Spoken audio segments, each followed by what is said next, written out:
Zizon Komlaigirifra, Orishani Bubnishar Kolinga Institute of Social Science of Bahagaladang. Gibi Kapni Takai Barot Sorkarniprai, Tribal Subungpuri Takai Aladai, Hadarari Kerenai, Baderenai, Kungpunai.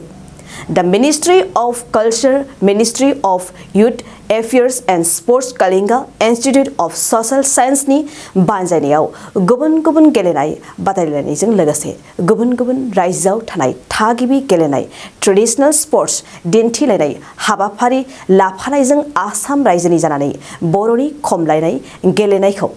Demonstration Dintinai, Orisha Bubnishar Kalinga Institute of Social Science out. Kokrazar Sai Komlainai, Badayari Ferdi, Podangiri, Mijing Najari, Ada, Manager Kumar Borgari, Daidaneo, Gasi Zizon Komlaigrifa, Bahaglai. Manager Kumar Borgaria Permaidi, first Janazatia Kel Mochopni, Daidangirifra, Boroferni, Komlainai, Badarane Kunani, Kup Baknaiden, Ada, Unabu, Zapung Sanai, Paitan Hanani, Permaitia. Team Zahanai, Urisa, Boroni Traditional Camp. Komlainai bigo जोङो दिन्थिफैदों दा दिन्थिफुंनायहाय first जनजाति भारत सरकारजों खुंजानाय खेल महा उत्सव दा बिथांमोनहा जोंखौ बरायनानै लाबोदों बेजों लोगोसे जोंनि गेलेनायखौ खुब मोजां मोननानै बिथांमोनहा बाख्नायदों आरो जोंखौ मोजाङै मोजां जालांनांगौ होननानै बिथांमोनहा बुंदों आरो लोगोसे बेखौ नायोब्ला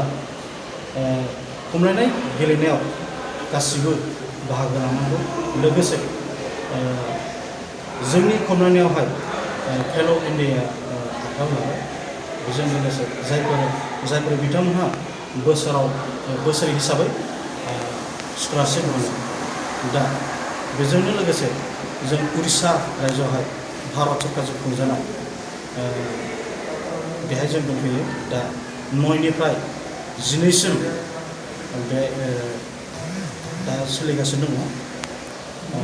गाबोन जोबनो थाखाय बयखौबो नायगिरि बिथांमोनखौ खावलायो जे खमलायनायखौ गेलेयो लोगोसे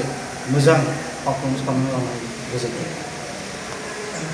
थाखो जिसेयाव मुं थिसननो हांखुर जानाय फरायसाफोरनि थाखाय मोनसे गोनां फोसावथाय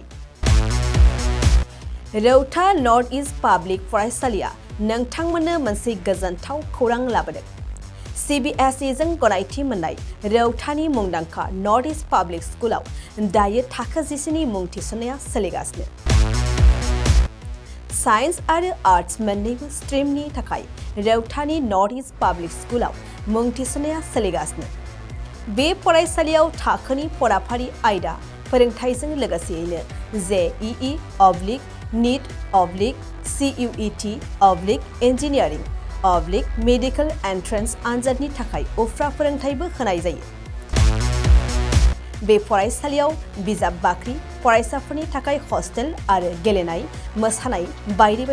केरिकुलार एक्टिभिटिसनि सुबिदा दं गोसो गुदुं फरायसाफोरा दिनैनो दानो नैबे मबाइल नम्बर 8638605769 नङाब्ला 9435184298 आव थोंजों सोलाद लानो हागोन